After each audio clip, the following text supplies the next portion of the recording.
Guys, it's time for another TKN Celebrity Tournament Prediction from your boy, Stevie Ray. Okay, let's get started. Number one on the list, we got a NHL Hall of Famer. That's National Hockey League, guys.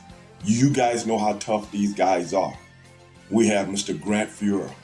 Yes, Hall of Fame hockey player who also played with the great Gretzky. Kept the heat off him.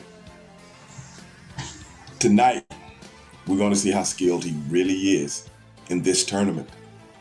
And number two, my man who played right here in the city of Houston, Texas, who I've ran into in clubs a few times. But he was on the dance floor dancing, so I couldn't really say anything to him. My man, Mr. Calvin Murphy, college basketball Naismith Hall of Famer. Yes, 5'9". He might as well have been 250 pounds because that's the way he played.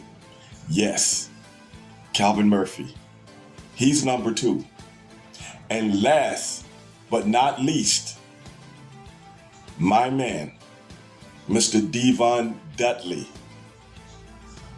WWE Hall of Famer.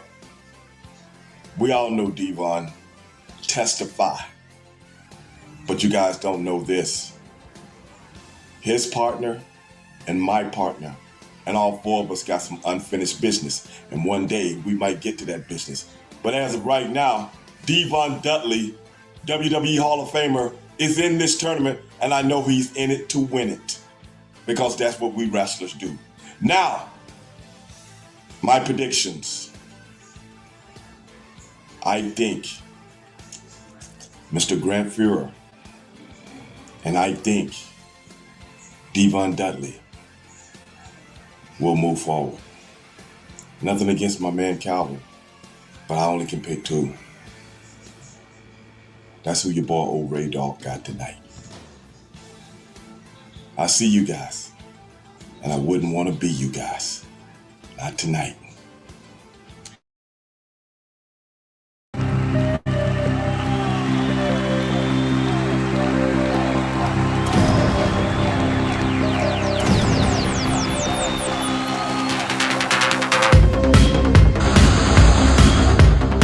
This is different. And I love it, man, because it got me thinking like I was back at school again. I don't even know where you come up with these questions. I want to know how you come up with these kids. You're so innovative. I'm like, look, I mean, your mind is good. Like you said, you're a history teacher, and your mind is going all over the place. And it's also wonderful to hear people talk sanely to each other. You have something amazing going with the show because you're there and you're educating us. Sure. Your platform gives us an opportunity to really let our guard down. And I've never told anybody in public about that experience with my dad. And on your platform, I don't know why I did that, because it's so comfortable and we're talking about things that matter. I love the little anecdote of comedy with your would you pay for it? Would you not? I love that. I love how you added that in to kind of break up the tension a little bit because it gets serious. We want to know people's stories, I concur. And that's what TKN does, So I love it. I mean, yes, pain is inevitable. I mean, there's a reason we have these sensors in our body. I mean, they're warning signs. In other words, something hurts. Obviously, something is amiss. She told me her story again about her and her dad, but she also said, by the way, my father passed away. She's an only child. She didn't have any family. And she asked me to walk her down the aisle. That's the part that changed. It's just that cruel moment of when you realize there is no hope. That tears at me, but it doesn't tear at me anymore because there was hope. I hung on just long enough to come out the other side. And here I am. Look at me, all beautiful and stuff.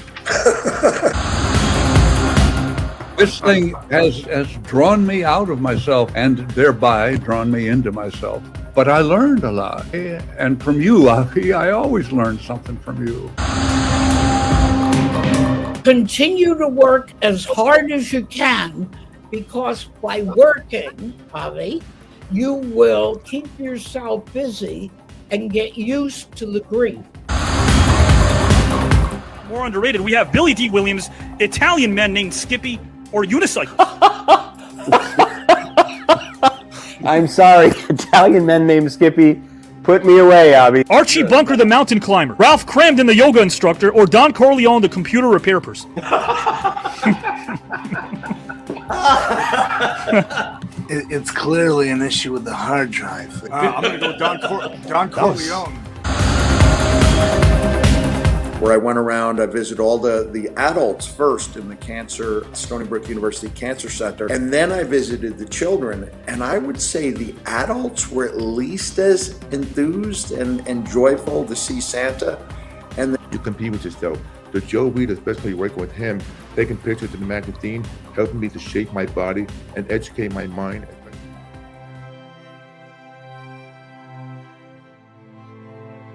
There are those of us who like to venture to the unexplored, to see the beauty in the strange and unknown. Those of us who go out there with a sense of wonder.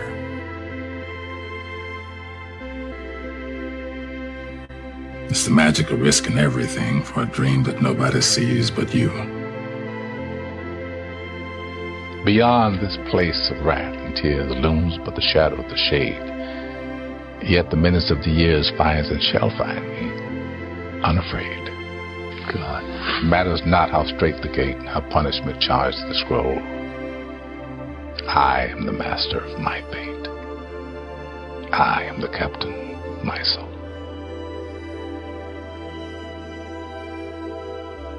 I have to remind myself that some birds aren't meant to be caged. Their feathers are just too bright. And when they fly away, the part of you that knows it was a sin to lock them up does rejoice.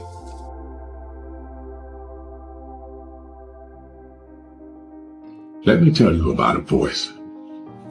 The one that whispers. It tells me what's right and what's not, when to leave and where to go. It's not Shakespeare. It does not speak in memorable lines.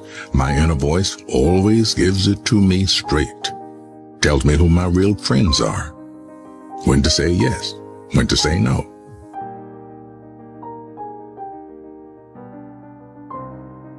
Whether the person sitting next to me is the one I'll be spending the rest of my life with. You already know that dedication, hard work, and perseverance gives positive results. Let your instincts guide you. What would you do if you weren't an actor? If you didn't make it as an actor, what would you do? I have no idea. I would act somewhere, because I'll die if I don't.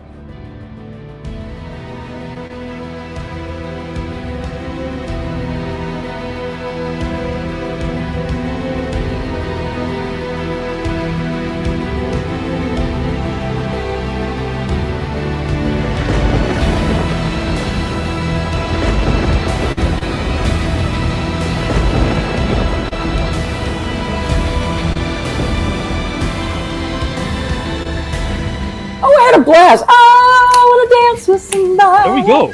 I'll do it.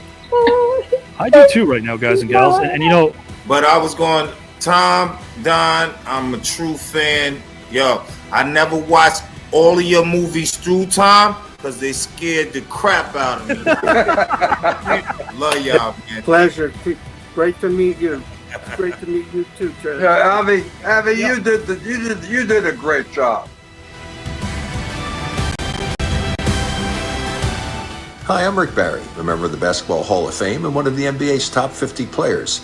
And I'm really excited to tell you about my new relationship in the broadcasting world with the new network.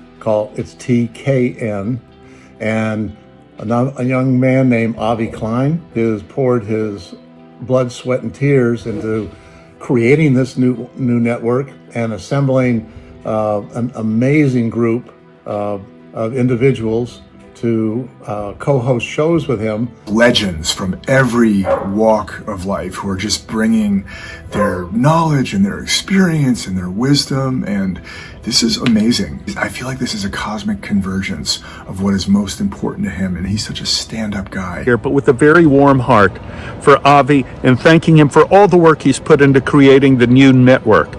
For me, I have just a teeny part of this in terms of having a program that's based on storytelling, where I get to share some of my stories with you. I can't even imagine how hard Avi Klein worked. He tells me he gets 4 hours of sleep a day, and I actually believe that because Avi is so passionate, he works so hard. There is nothing that was on TV tonight that even remotely rivals what we did on this broadcast. I am so grateful for our friendship, and you know what? You appreciate things in people that make such a difference. You make each of us feel like we're more than we know how to even thank you. Anyway. He's very respectful, and he really connects with the artists and his audiences, and I felt like this guy's on to something, and I'm proud to be a part of this with him. And I really thank your support. I lost my father, and you were the first person to support me in all that, and I thank you so much for that. Avi, congratulations. I don't know anybody that can talk as much as you. Seriously, I thought I could talk. You are unreal. But you do it with class, understanding, professionalism. You're simply amazing. I told you that when I first met you, and you ran off my autobiography. It basically was a book. It was simply fantastic. And to think that you do that every show. The greatest wealth is when you can share it with someone. You can share your victories, you can share your failure, you can express your deepest feelings, but the greatest wealth is to be able to say that I have a friend, and I feel an unbelievable level of wealth, and a lot of that is because I have somebody like you.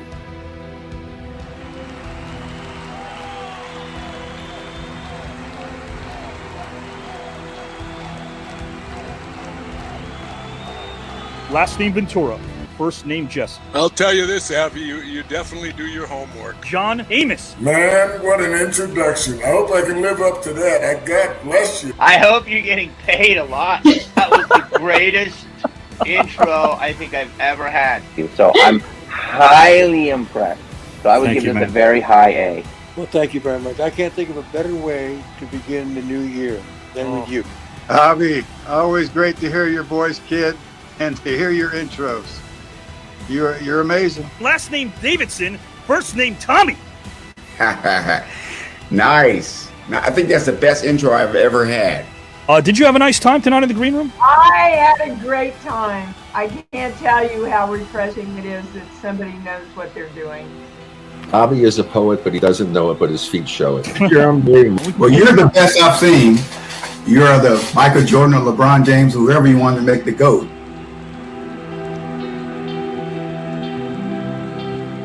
Winning it all, competitive juices, are they all there, Joe?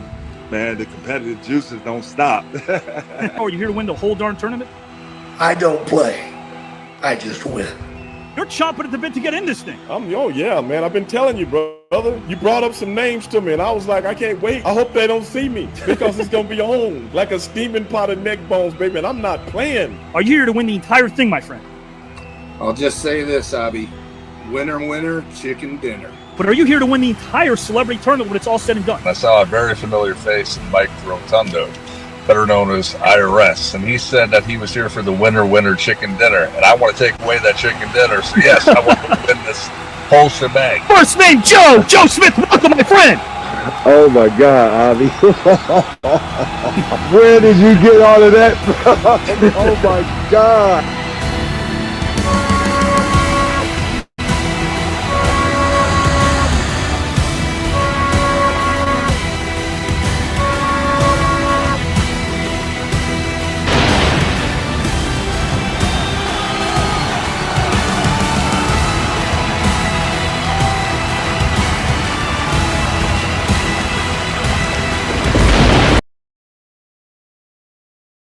have goosebumps. You're not human. Guys, welcome to the party. The festivities have begun. And really, right now, guys, we are at the 11th hour of this second round. Some huge monumental names that do more than just their name suggests, more than just their resume suggests. Yes, they're Hall of Famers. We have 3 tonight, guys and gals, but they're 3 Hall of Fame human beings. Calvin Murphy, what he's given back. It's longer than this man's vast array of accomplishments on the court. What he gives back is genuine. It's wholehearted. Grant Fuhr, the man is tireless in many of his pursuits when it comes to helping out others as well. And Devon Dudley, guys and gals and pals, one of the busiest human beings I know, that I'm getting to know, because he really values other human beings. And that's really what this show's about. So, guys, I usually start off with these rhymes. I'll give you the rhymes later when I introduce these great talents set to a melody biographically. But in the meantime, I just want to let you know something. I'll zip the lip and play some videos to bring these gentlemen in. They have their topics. They know their topics. It's going to be fun. And remember, 2 out of 3 advance. Your votes determine who moves on to that sacred realm called round 3, where right now 144 Hall of Famers from the world of sports, music, and not to mention Oscar, Emmy, Grammy, Tony, Emmy, Golden Globe, and Olympians all are in this particular tournament. It's positive. We call this place, guys and gals, a place where you can have philosophical fun, while this tournament truly is a sport of the mind. We preach edutainment, and to the studio out there that I busted my butt for 19 years, one of the greatest on God's green earth that didn't believe that positivity sells, because right now, guys, we are proving with 3 million of you in only 14 months, 3 million of you have made this network what it is. This tournament brings the best out of each other. So when you're voting, remember, all you're telling someone is, you resonated with me. What you said resonated with me. And I love that. So guys and gals and pals, please, I will not be on a soapbox, but remember something. Wherever your home is, whether it's something that is not appreciated by others who believe in something such trivial as status, something as superficial as status, if you have a home and that home makes you feel good, whether it's in your heart, whether it's something physical, nurture that home, because that home is truly where your heart will sleep and wake up, and your heart deserves to be happy. Don't let anyone get in the way of that, guys and gals. Roll up your sleeves, and remember, the sweat is the sweet. It's about the journey. So guys and gals and pals, let's bring in our participants right now.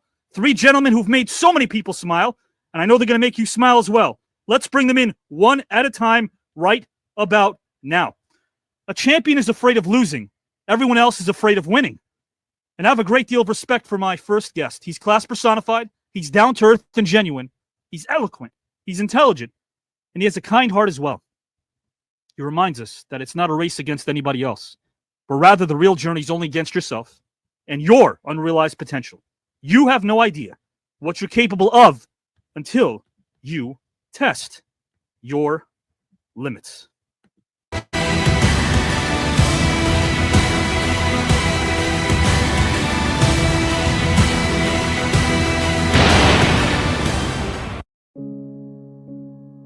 But they knew why we were there. They had heard on the radio, and they were so happy to see us. They were proud of us. And it was really this reinforcement that made this such rewarding work, that even these guys were happy to see us, were proud of us for doing it, and were, saying, good for you, we're so happy. And they had braved these possibilities without turning back, and I thought I could do the same, and I found something someplace in me that made me do the same, and so I could overcome it. Everybody had to do some work. It didn't matter who you were, but also encourage you to speak out, to resist. That everybody is somebody. Everybody's got something to offer, something to share. And that made a big impression on me. Love, commitment, and stable families.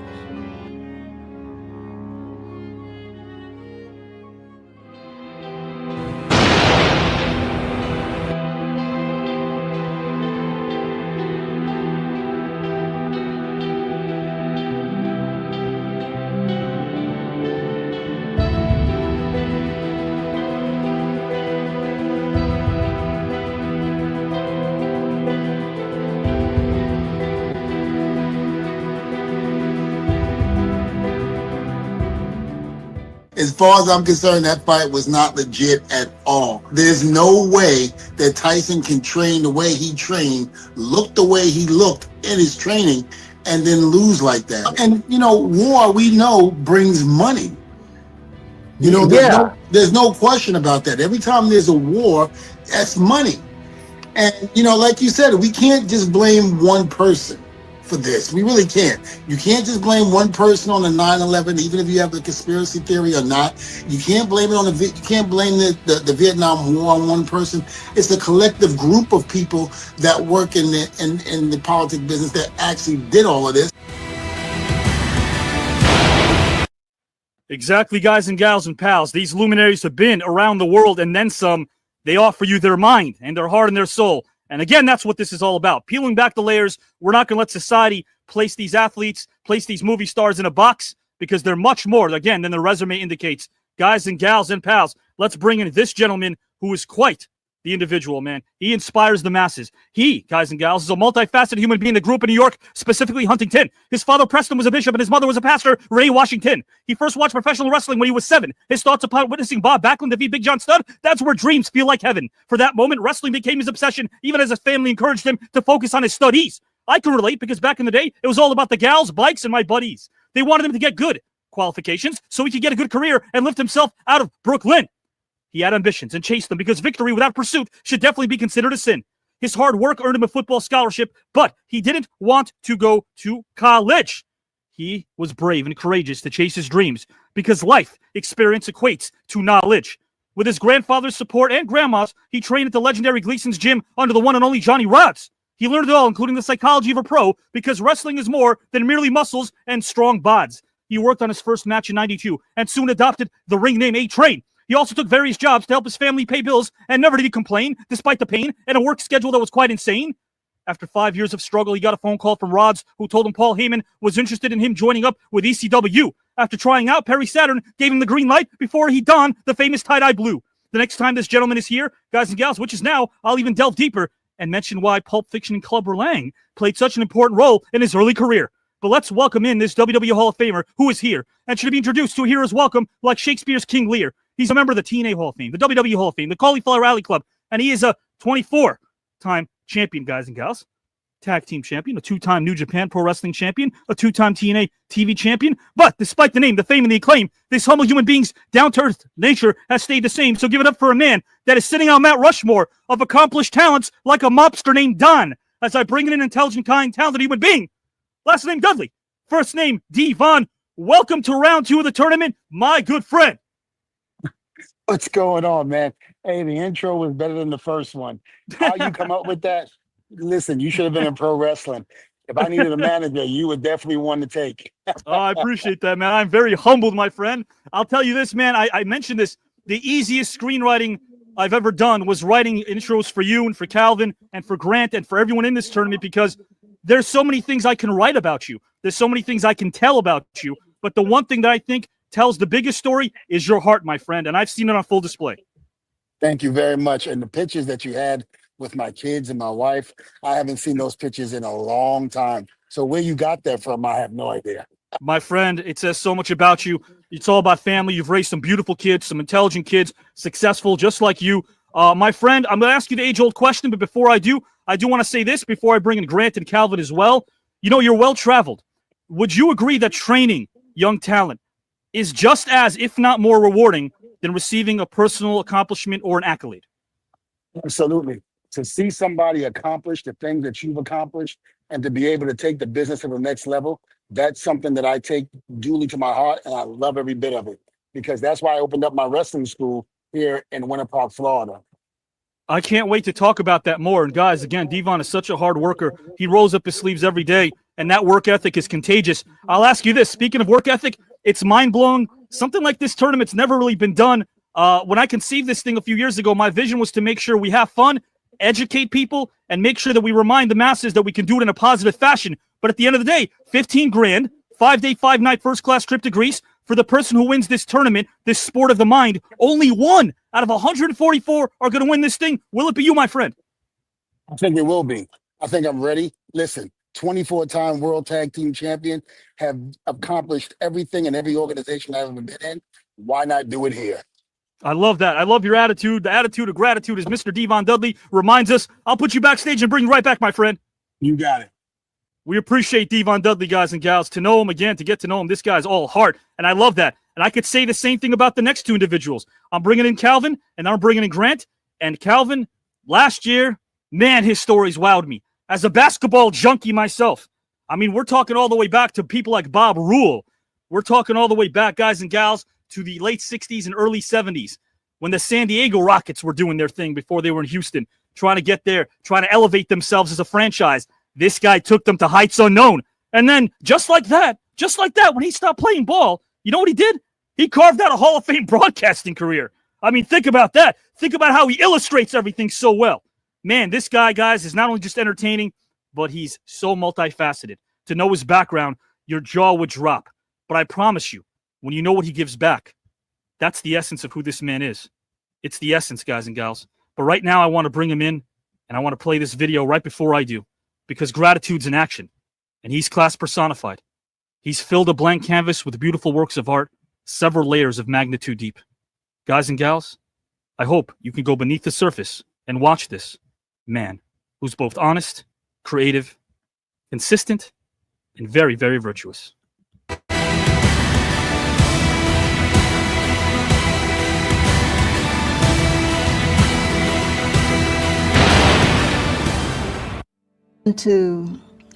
It provides us with the opportunity to evolve a step higher as human beings into a more advanced species.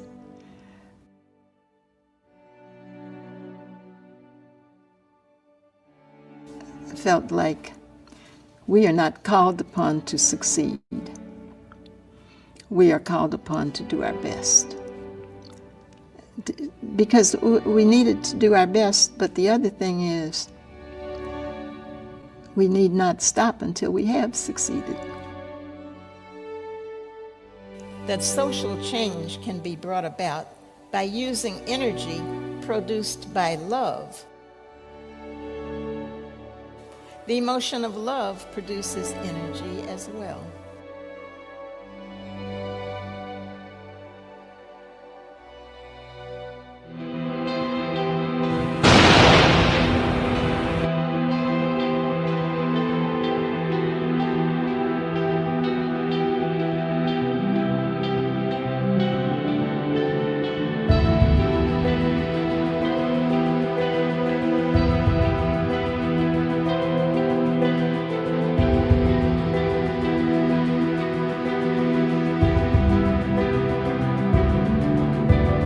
If it wasn't basketball or boxing or baton twirling, I had to be all in to be committed to excellence. There was no way I could do anything in my life without giving 110%.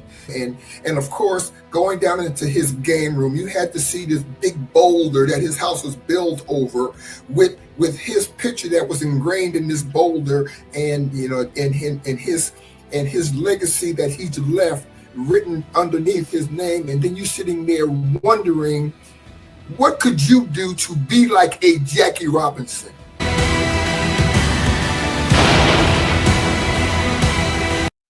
So very inspirational, guys and gals and pals. Just no doubt about that. Calvin Murphy definitely makes things happen with a heart and a mind that is meant to progress everything, guys and gals, that maybe the mass media neglects. You saw Diane Nash narrating. That's a friend of mine when I used to teach history, a civil rights leader who's still with us today, who did so much, not just by letting us know her story, but letting us know that plight still continues. That's what it's all about, guys and gals and pals. And I want to bring in a man that places emphasis, again, on all of the above. Our third participant, guys and gals, is coming up next. That's Grant Fuhr. But our second participant grew up in Connecticut, and his mom was the reason why he started playing basketball. He silenced all the critics who all said that he was too small. His mom played basketball and was in the backcourt with the legendary Althea Gibson, the first black woman to win Wimbledon. This makes sense because our legend tonight definitely knew how to win, much to his opponent's chagrin. With 2 brothers, 4 sisters, and his mom's 7 sisters, he grew up around strong athletes. He held his own with everyone because respect was also learned and earned on the streets. Want a sound bite? Okay, on top of basketball, how incredible is it, guys and gals and pals, that he won Golden Gloves in boxing out of Port Chester, New York? Was there anything that he couldn't do right? He also excelled in football, as his Pop Warner team, the North Ramblers, went undefeated. Despite all the above, this man was never conceited, and in his presence, the fans couldn't remain seated because he gave it all each and every time he competed. His mom's sister won the state championship in baton twirling and got him involved as things were beginning to gel. She sent him to the twirling instructor, John T. Tortillas, who taught him rather well. Our luminary tonight received 17 twirling scholarships, guys and gals, and he initially wanted to go to Florida A&M. They had the marching 100, but it was apparent in practice that it would be tough keeping up with them. His high school coach, Jack Cronin, started working with him since the 7th grade. He coached him in '63 when he began high school, and his insight was more valuable than any accolade. Our luminary scored 44 points in his first ever high school game, and soon they came calling. Overall, he had 235 scholarships. He was a hot commodity, and recruiters certainly weren't stalling. Jim Maloney and Ed Donahue, the coaches at Niagara, told him that it was the best place to get him prepared for life. They gave him a 5-year scholarship, which certainly could eliminate any turmoil or potential strife. He was twirling professionally for the Buffalo Bills and the Hamilton Tiger Cats, and soon Frank Layden took his game to another level. No one had his strength, speed, and tenacity, with the exception of the Tasmanian Devil. During the 1967-68 season, his first as a starter for the Purple Eagles, he was the high scorer in 23 of 24 games, averaging a whopping 38.2 points. Attempting to guard this man meant plenty of messages and icy hot to repair your joints. A 3-time All-American, he scored 2,548 points in 77 games in 3 seasons and averaged 33.1 points in his college career. The man had no fear, as when he would appear, his fans would revere. A man that was the premier player whose intent was crystal clear, like any character written by the great bard William Shakespeare. He tallied 30 or more points in 42 of 77 games, 30 to 39 points 23 times, 40 to 49 points 13 times, and 50 or more points 6 times. He'd also rebound and dish out those dimes, and it was the crime of all crimes not seeing this man when he and most were reaching their primes. Despite a plethora, a smorgasbord, a bevy of different NBA coaches, each with their own philosophy, he proved them all wrong. He became a multi-NBA All-Star who owned the court. He didn't just belong. You want to talk about a decorated Hall of Fame resume? Check this out, guys and gals and pals. He was a member of that All-NBA rookie team. He's a member, guys and gals, he's a former NBA All-Star. He has the second highest free throw percentage in the season at 95.8%. He once averaged 78 consecutive free throws. He averaged 18 points per game over his career and scored just under 18,000 career points. He dropped 57 points against the New Jersey Nets. He had 11 1,000-point season. Folks still talk about his senior year, when he was MVP of the Dapper Dan tournament with 37 points and MVP of the Allentown Classic with 66 points. As a tribute, he was a recipient of the Connecticut Sports Writers Gold Key Award. He's a 3-time All-American. His jersey was retired by the Houston Rockets. He's the Houston Rockets' 3rd leading scorer at a 93, the rarest of honors, along with Dr. J and the late Bill Walton. He was inducted to the Naismith Basketball Hall of Fame.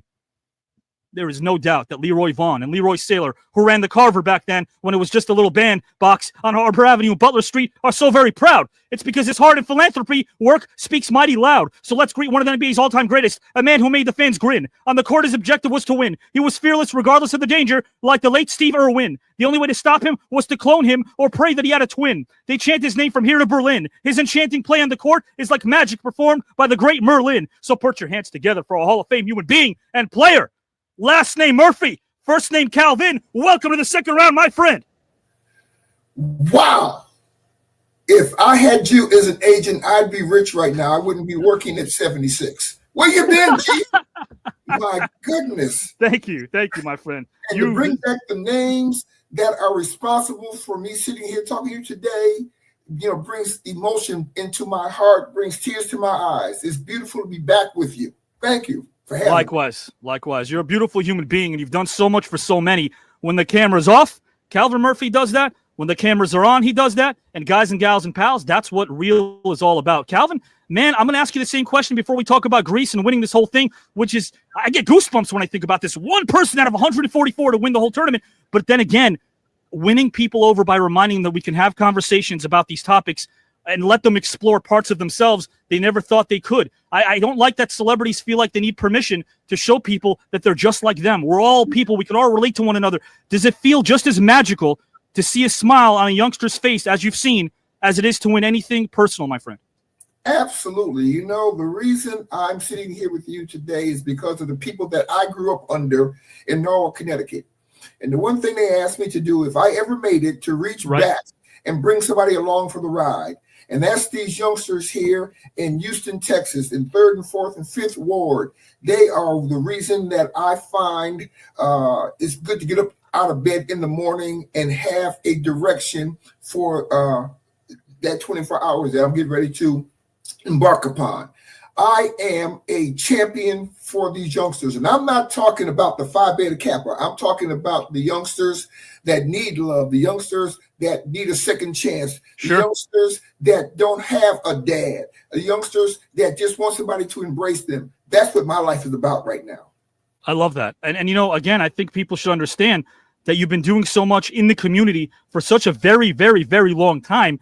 And a lot of times you mentioned agents. I know I got a literary agent that could sometimes be a jerk, but you know, sometimes they try to steer us in the wrong direction. That's never happened to you because you always lead with your heart. You lead with passion. That's a rare, rare quality. And thank you so much for giving it back to those without a voice, my friend. I appreciate that. Well, you know, once again, you know, I had an agent, you know, that I miss. He's gone with us. He's gone from us now. Bob Wolf out of Boston, that was instrumental in me being the person that you know I wanted to be. He encouraged me to follow my heart, not to worry so much about the portion that the most world wants to deal with is capitalism. Yes. Do something that's going to enrich you as a man, not so much as a bank account. And that's where I love that. I love that. Hey, at the end of the day, caskets and coffins don't have pockets. Our legacy is what matters. That money doesn't go with us to the afterlife. I'll ask you this question, Calvin, my friend. Same thing. 15 grand, 5-day, 5-night first-class trip to Greece for the winner of this thing. Are you here to win the whole thing, my friend? Man, please. Of course I am. You know, I can use the 15, number one. I got grandboys that think I'm rich, so I want to make believe.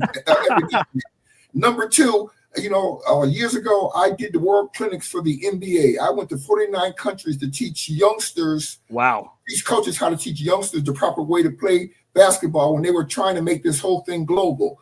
But never got to Greece. That's the one country. So why not add it to my resume? Absolutely. What a vast resume it is. My friend, I'll put you backstage for a moment and bring you right back. Sound good. The great Calvin Murphy, guys. The great Calvin Murphy, the great Devon Dudley, and now Grant Fuhr. And then we'll start with topic number one. I'll zip the old lip, and we will begin, guys and gals, one at a time. Remember, when you see Grant speaking on topic number one, it's the same topic that Devon has. It's the same topic, Calvin. They all have the same topics. When one is speaking, if the other wants to rebut or ask a question, all they have to do, index finger, I'll pop in, I'll make it official. That's not mandatory. They can if they want to. It's optional. But, guys, here's what's not optional. It's not optional to restrain yourself right now when you bring in people that give you goosebumps. Because when I was a little kid, watching a Grant Fuhr conduct himself like a professional made me want to be a professional. Made me want to be a pro. So I want to bring this man in, and hopefully they enjoy these videos that have been made for them, because we want to honor the human beings that they are, as well as the successful human beings they are. Greatness, it transcends any era. Our third participant has elevated his level of greatness to improbable heights, because the excellency of his art is its consistency, intensity, and the capability of making all things improbable evaporate. Not many of us know what we're made of until we face insurmountable odds. This man has, and he's conquered each and every one of them in some of the most high-stakes situations known to any man.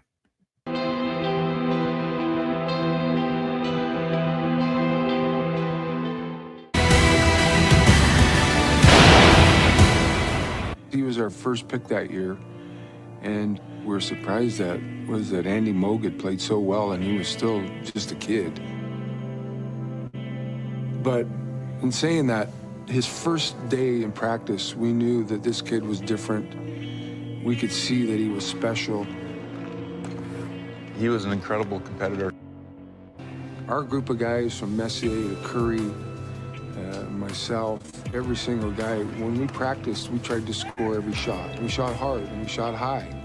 Never fazed them and never bothered them. Consequently, we knew right then and there that, all right, in time, this kid's gonna be special. He was special in the sense that he could have played baseball, he was a good golfer. We had a ping pong table in the room, he was the best ping pong player. He was the best athlete I ever played with.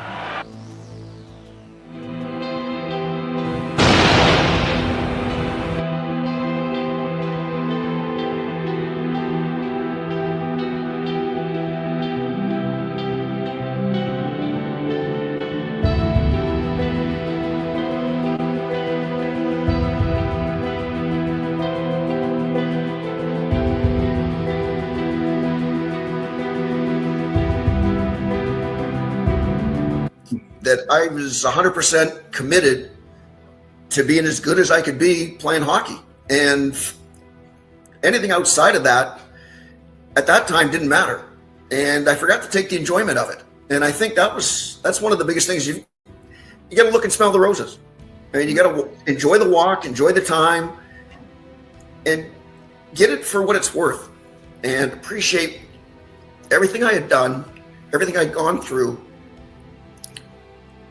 Excuse me. And everything my parents were proud of. And that was the biggest thing, and that was the hardest thing, is to look at yourself and realize that you had to find something that you loved. And I'd forgotten to love myself.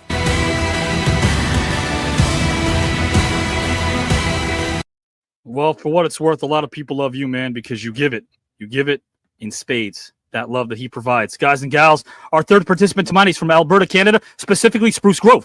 He watched his tireless efforts, guys and gals. All of us did as well, in living rooms, pubs, or even in a hidden alcove. It was best to see him live, so many of us drove, to witness his vast array of talent, which was quite the treasure trove. He was adopted by parents Betty and Robert, who was an optimist, guys and gals, and an insurance salesman. And before I continue, allow me to sip on some water and enjoy this drink.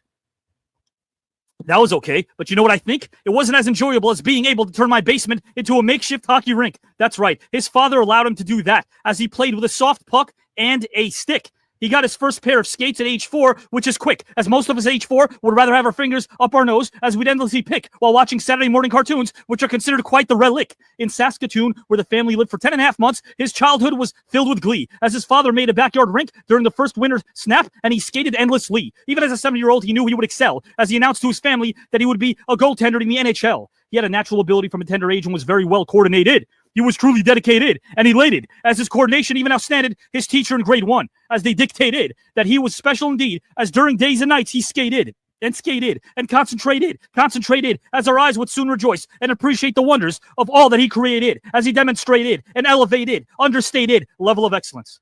By the time he was a teenager, he excelled in every sport offered at Composite High in Spruce Grove, as a town of 6,900 people, 18 miles from Edmonton. The records he still holds only begin to tell a tale of someone who would never be outdone. He was such an outstanding multi-sport athlete that the following shouldn't be some sort of a head-scratcher. Hockey aside, in '79 at age 16, he was drafted by the Pittsburgh Pirates as a lefty catcher. He never pursued the offer because hockey was in, so that year he left school to play with the Victoria Cougars of the Western Hockey League.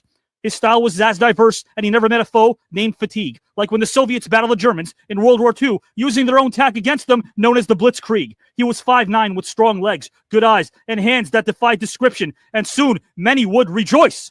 Such was the case when at age 18, he was on Edmonton's roster as the #1 entry draft choice. On the ice, this man would always thrive, not merely survive. As in '85, he had 15 playoff victories, equaling the NHL record. I ain't giving you any jive. One cannot forget his legend in the mid-'70s when he played for the Tomahawks, or when at age 17, he joined the Victoria Cougars of the WHL.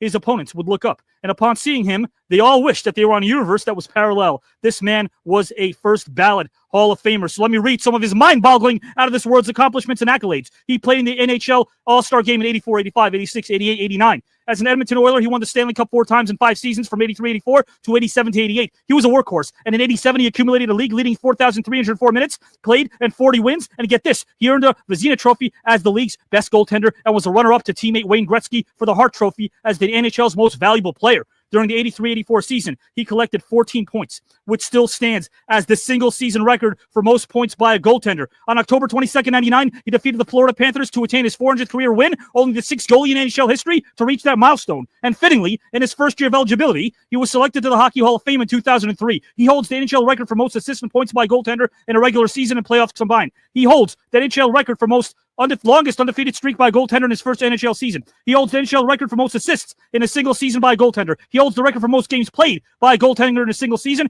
He holds the NHL record for most consecutive appearances in a single season by a goaltender. In '98, he was ranked number 70 in the Hockey News' list of the 100 greatest hockey players. His number 31 was retired by the Edmonton Oilers on October 9, 2003. He was inducted into the Alberta Sports Hall of Fame in 2004, named one of the 100 greatest NHL players of all time in 2017. Along with Dominic Hasek, he won the William M. Jennings Trophy in 1994. Wayne Gretzky has said on many occasions he believes Fuhr is the greatest goaltender in NHL history. He's also done extensive philanthropic work with the Arthritis Society of Canada, Lupus Canada, and the Celebs for Kids. In 2014, he became a published author when he released his memoir, Grand Fuhr, The Story of a Hockey Legend. He's the president of the Grand Fuhr Foundation. So now, it's time for me to invite this living legend to the virtual arena, and his name you will soon chant. So call your mother, sister, brother, uncle, and aunt. He will soon enchant as we rant and marvel at his excellence. Will you forget this night? You won't. You can't. You shan't. So put your hands together for one of the greatest of all time and a wonderful human being.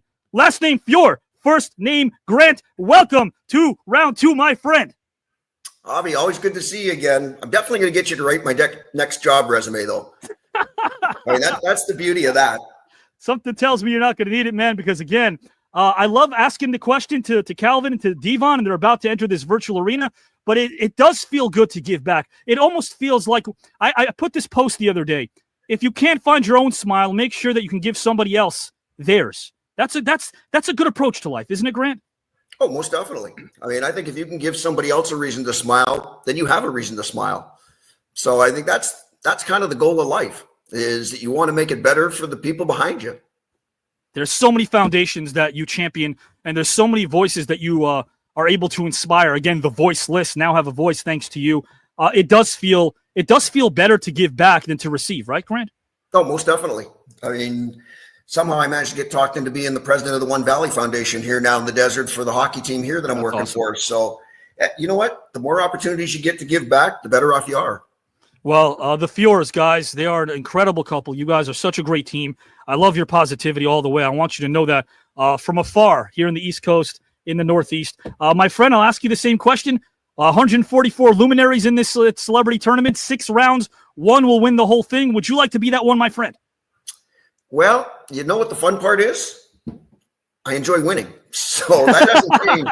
I might get older, but I still enjoy winning. So most definitely that's the goal. I love that, guys. I love it. One of these fine gentlemen will, again, maybe perhaps punch their ticket to Greece, 15 grand as well. It could go anywhere they want. Guys, right now, your guys aren't going anywhere you want because you're right here. You're glued in. You have 3 Hall of Famers in Grand Fuhr, in Calvin Murphy, who's on screen now, in Devon Dudley. They're all on screen. They're all here for you guys and gals and pals. They're thanking you for inviting you to their living room. So with that, I'll introduce topic number 1. Then I'll zip the lip and go backstage. Whenever someone is finished, I'll pop back in and introduce the same topic to the next participant. And we will start topic number 1, guys and gals and pals, with Mr. Devon Dudley. Topic number 1. And then, of course, Grant Fuhr and Calvin Murphy have the same. If they want to pop in, all they have to do, if they want to rebut, it's optional. Index finger goes up. I pop in. I make it official. That's optional. Devon, my good friend, I'll set it up because everyone's talking about, man, if we could go back in time and do this, if we could go back in time and do that. In this very fun scenario, you're granted the opportunity to travel back in time prior to the 20th century. Your mission? To inspire a historical figure throughout the medium of film. You'll visit a deceased historical figure of your choice, and you'll take a sports film with you, and you'll screen it for this historical figure. Your objective is to inspire this historical figure by making sure that he watches this sports film so that he can implore a young demographic to do the same. Maybe a youngster from a bygone era can be inspired to make the world a better place. So which sports film would you select to screen to this historical figure and why? And which historical figure would you select to screen this film to and why? Whenever you are ready to go, the floor is yours, good sir. Now, this is before the 20th century, correct? Yes, absolutely.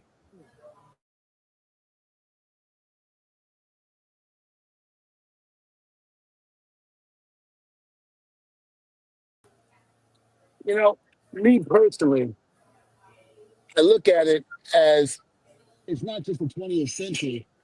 It's not necessarily just the 21st century or the 20th century. It's everybody before that. Because what I've done in this wrestling business has never been done before, I should say. You know, being the most decorated tag team in the history of this business, you know, winning more championships than any tag team in the world. So to me, being inspired by so many greats that have come before me, I'm just happy that I was able to create all that history in one. So as far as I'm concerned, I think anybody that has come before me, I would say I would like to, you know, be able to go back and pick their brains and find out what made them so successful. Because as far as I'm concerned, you know, I wouldn't be where I am if it wasn't for those who have come before me. Even the gentleman that is on the panel with me now, I mean, I've watched your careers and enjoyed every bit of it. And as far as I'm concerned, I wouldn't be who I am, like I said, if it wasn't for you guys, and if it wasn't for the people, not only in the 21st century, but the 20th century and beyond that. So there's not one person I can honestly, truly say that I can pick. It would have to be everybody that's come before me. That's the way I would look at it. Because again, I wouldn't be who I am if it wasn't for them. Watching people as I'm growing up, getting it, being able to try to accomplish the things that they have accomplished and has done, and for me to be able to do that right then and there, that just shows me that I'm a student of the game and I have learned along the way. No, I appreciate you sharing your heart and mind. Just let me throw a scenario your way. A very, very inspirational force in the 19th century was a man named Frederick Douglass. And yes, when I was teaching U.S. history, you guys want to hear this? This is how horrible our education system has become. My assistant principal walks into the room when I'm writing the do now years ago, and I write his name. I spell his name out. And she says to me, Avi, you misspelled his last name. It has 2 S's. I went, his last name has 2 S's. An assistant principal did not know how to spell one of the most influential men in the history of history. She didn't know how to spell his last name, and I said, we are in trouble. So, Devon, if a Frederick Douglass is maybe not feeling so well, maybe he's down and out, maybe he feels like, because there's so many facts about this great gentleman that people should know about. One of the greatest poets of our time, one of the greatest speakers. He broke more barriers than people can imagine. If he's not feeling so well for whatever reason, his morale needs a boost. Is there a particular film, any film from any era that you would showcase to a Frederick Douglass? One of the films that stands out in my mind and I love and I watch over and over again, it happens to be one of my favorite, is Malcolm X. It's the one that Denzel Washington portrayed Malcolm in. And as far as I'm concerned, that happens to be one of the greatest movies that I've ever seen. Just how Denzel portrayed Malcolm during that time, and how when you look at Denzel for like 10 to 15 minutes in that movie, you kind of thought he was Malcolm, the way he portrayed himself and how he moved in that movie. That's something that I can never, ever forget. And I watch that movie over and over again. When it comes on TV, whether it's on, Netflix or what have you, any chance I try to get, I watch it. Because that was an inspirational person to me, Malcolm X. And, all his teachings and what he came from and where he came from and the struggles that he went through, that's something that I could see, that every African American out there should be able to learn and be inspired by. I mean, again, I'm a huge fan of Malcolm X. Loved how he came up in the streets, came up during the struggles, during his time, the racism and all of that, and how he overcame that. And just learning about the Nation of Islam in jail and turning his life around, that is something that we all need to be inspired by, because, again, this man was looked at as a criminal. He was looked at as somebody that would never, ever achieve anything in life, but became one of the greatest minds and became one of the greatest people of our generation. So as far as I'm concerned, that's what I would say. Listen, look at a man like that. Look at a man who has came from nothing and made himself into something. I love that. I wish that the mass media and I wish that our education system here in the States, and Calvin and Grant, I don't know if you guys concur, or Devon, I think it's a travesty that a lot of people are able to kind of repaint and restructure an image that isn't legitimate. The Black Panthers did a lot for their community. People don't know about that. Their own radio stations. They did a lot for their communities. And yet when you hear that name, when white America hears Black Panthers, they recoil in horror because the propaganda that was essentially made so very noticeable to even members in that group that there were split factions after that. Well, there were split factions. Medgar Evers involved, of course, in that movement as well. Very inspirational people that, of course, let this society and the norms that they preach get in the way of a message that was so very pure. Like if you think about the 60s, when there were all these different splinter groups, unfortunately, trying to make a case for what civil rights meant to them, they were always oppressed, and they were never, ever allowed to talk about the progress they made in their communities because there were only 5 news. Calvin, go ahead, my friend, please. I didn't mean to cut you off, but do you had the good fortune as a youngster growing up in the 60s. I don't know what, I don't mean to take your time. I just had to say this. Please. To hear Malcolm X speak in person on 125th Street and Lenox Avenue. I heard him speak myself. You know, I grew up in the area where when Malcolm X was the terror of the country, so to speak. You know, wanting to follow Martin Luther King, but in my heart, loving Malcolm X was turmoil. So what you're saying is right on. And I'm glad you brought that to the forefront. Yeah, you know, and the thing about it, like you said about the Black Panthers basically did so much good for the African American community. And they're looked upon as heathens, they're looked upon as criminals. They don't put out there what they did, how they helped feed so many kids that didn't have food. Yes. So many, they clothed them, they helped them out. And again, they were looked upon as hoodlums. And why? You know, because racism was so thick back then that, you know, everybody was being brainwashed and thinking that they were bad people, and they weren't. You know, and that was the one thing about Malcolm that I love, because the same thing came on him.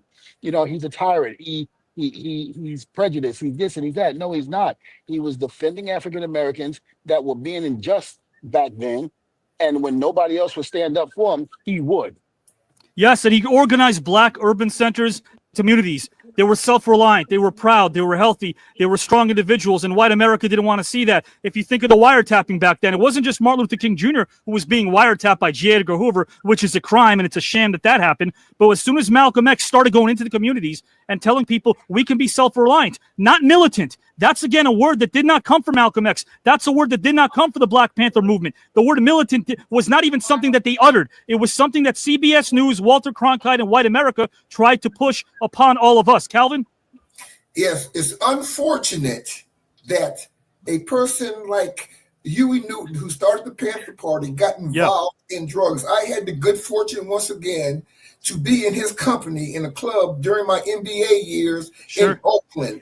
And it's unfortunate that he got involved with the drugs that I think was a conspiracy to break up the Panthers. You knock down the head, nobody dies. But the fact that, you know, when you talk about a Malcolm X, you had that in Huey Newton before he went awry. Right. Right. There's no doubt about that. And when he died in that ballroom in Washington Heights, when he was given that speech, that was one of the first people, guys and gals and pals, that was able to rally around his message and his mission. Thank you guys again for educating. I think it's so important that we educate all the youngsters out there who some have a fascination. Some, I think, want to get educated. They just don't know where to turn. And dare I say, I hope we can all agree on this. Please, guys and gals and pals, to the youngsters listening and watching this program right now, TikTok is not your library. You cannot learn anything from TikTok. That is not your destination.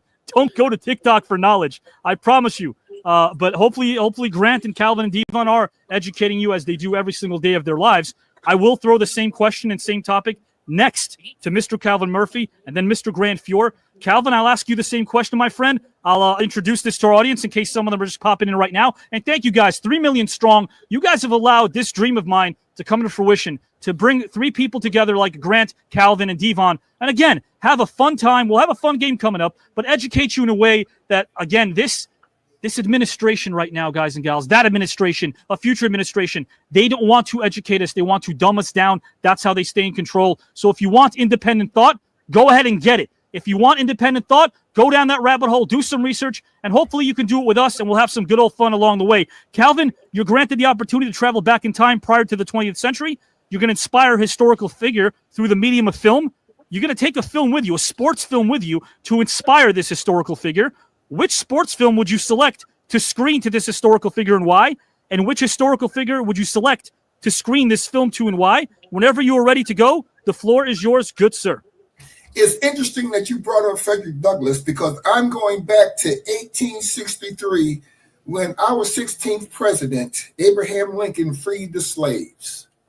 Now I'm going back for a few minutes, and of course, that was a historical moment in the lives of a lot of people. But now this is going to be controversial, but I'm going to put it out there anyway because you gave me the platform to say what's on my mind. He freed the slaves, which was a great, great idea. But in my opinion, he did it absolutely wrong.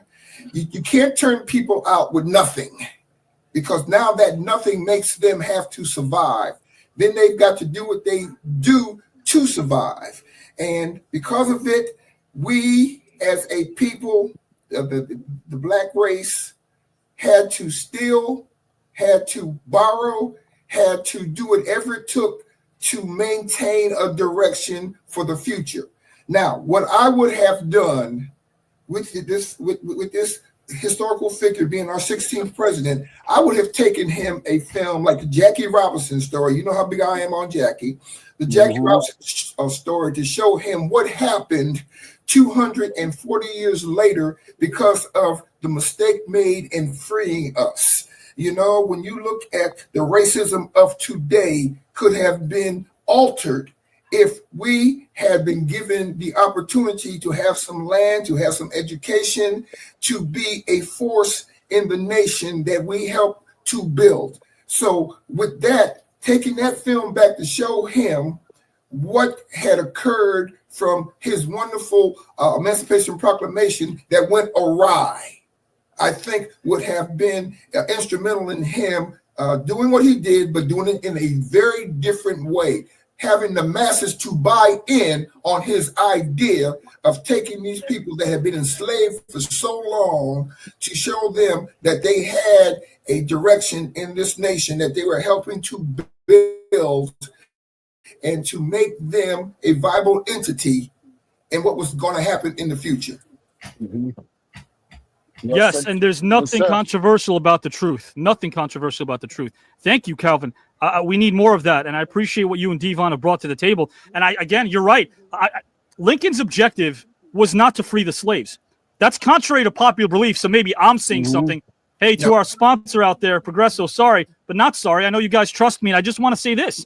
Lincoln's primary motivation wasn't to free the slaves. He wanted to win the Civil War. He wanted to reunite the Republic. Reunite the Republic. That was his goal. And by the way, the Emancipation Proclamation freed slaves only in states that were under Confederate control. It didn't affect slavery in the North. So you're 100% right. You know, when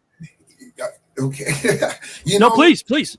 You know, when we talk to our youngsters today about our history, and there's so many different areas that you have to cover that link together so they understand, you know, this is what needs to be taught in the school systems correctly. Yes. Correctly. Not, you know, it's unfortunate that our history books had very little about our history as a black man.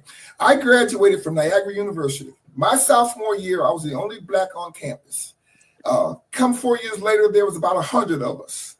And the one thing that I did, I formed a black student union on that campus and talked the school into, which was not hard to do, to give a black study class, which was excellent. The only problem that I had was that 95% of the youngsters that was in the black history class are white students. We were never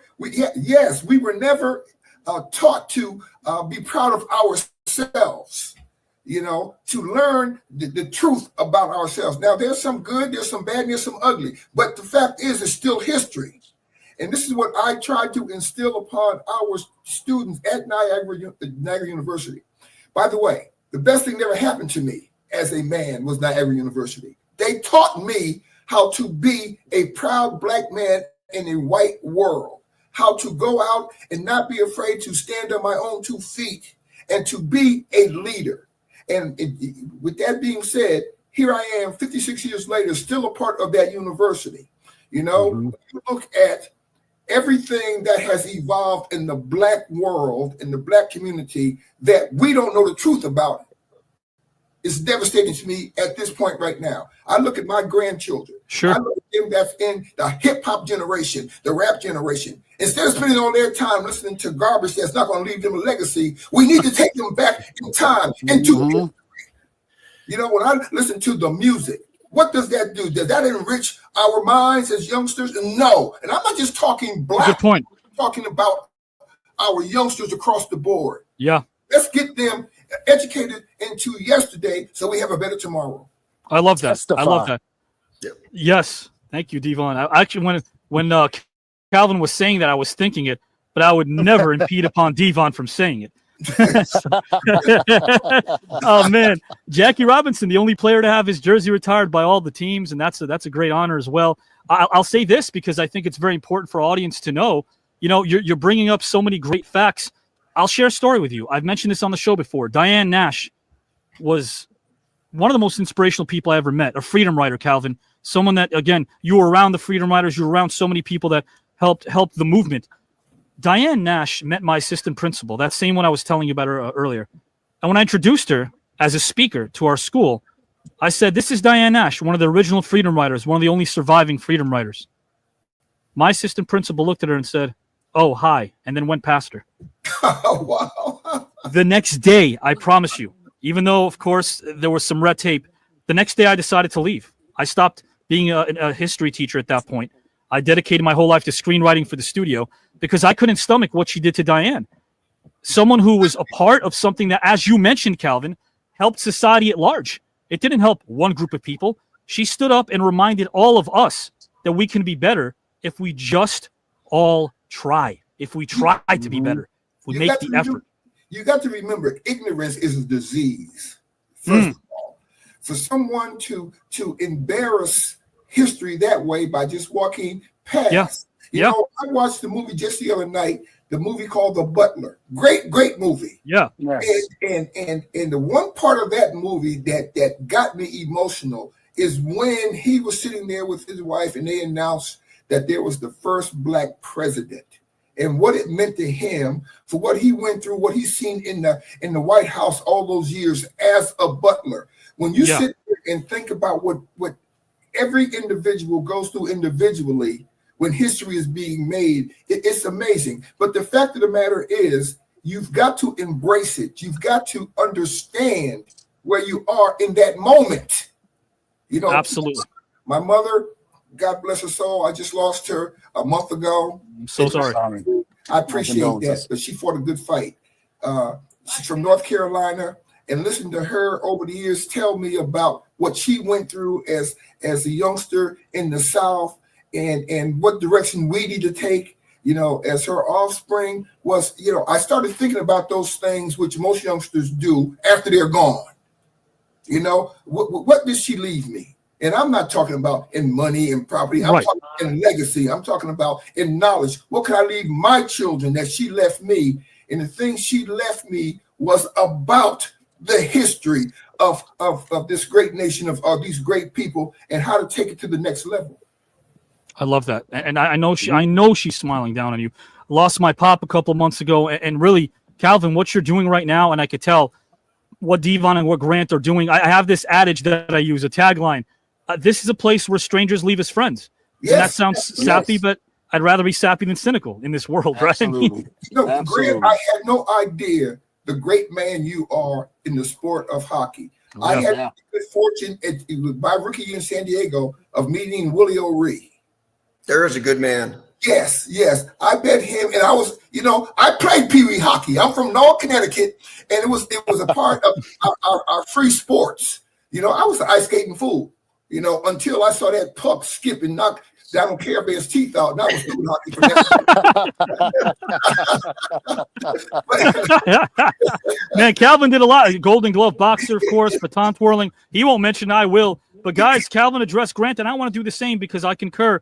I will concur with what Calvin said about Grant, a very, very soft-spoken human being that really wears his heart on his sleeve. And I'll pose the same question to you, my good friend, and I'll speed through it. Again, if you had the opportunity to go back in time prior to the 20th century and take a sports film with you to inspire a historical figure from that time, which sports film would you select and why to screen to this person? And which historical figure would you select to screen this film to and why? The floor is yours whenever you're ready to go, good sir. You know what? I'm not a big sports movie guy, but I do like 42. Obviously, the Jackie Robinson story was a great movie. Yes. And the new documentary on Willie O'Ree, when you mentioned Willie, that just came out, is a phenomenal movie. I had the opportunity to go into the premiere of that. And I would take that back, and I would love to show Martin Luther King that, just because it shows his progress of where society has gone, where it can go. But unfortunately, somewhere it's taken a left turn and had a little divide going on here in the last 10 or 12 years. So Martin Luther King, I think, had the right idea. The world should be equal, but you have to earn the equal, which all kids, you have to learn how to win. You have to learn how to lose. And all of a sudden we're in the participation world. And I'm not a big fan of the participation world. I still think in society, there's winners, there's losers. But at the same time, I'm lucky enough that I'm good friends with Willie. So I get a lot of chance to catch up with Willie, talk to Willie, go through some of the things that he went through. And you look back and you listen to Willie and some of the people that he admired. And Dr. King comes up a lot. And I think just for society on a whole to be able, in a modern day, look back at that and look where society should go. Yeah, I like that. The should go. Where should we go? Yeah, and you were right. Grant, I'm sorry. Go ahead, my friend. You know, can I chime in on this? Yes. One? I know I'm talking a lot, but that's your fault. You got me started. Okay. You know, I went to Niagara University on a basketball scholarship, but the big sport on campus now is our hockey team. They have a beautiful hockey arena that is bigger than the basketball arena, which I got a problem with, but we're not going to go there. Nevertheless, you know, we're 2 minutes from the Canadian border, so we have a lot of Canadian students at our university, and we got some great hockey players. And for me to go there, you know, I'm still involved in the school, and to meet them and to talk, and they educate me about the game of hockey, about their knowledge, because, you know, obviously hockey is a big sport in Canada and things of that nature, has been monumental for me to understand about your sport.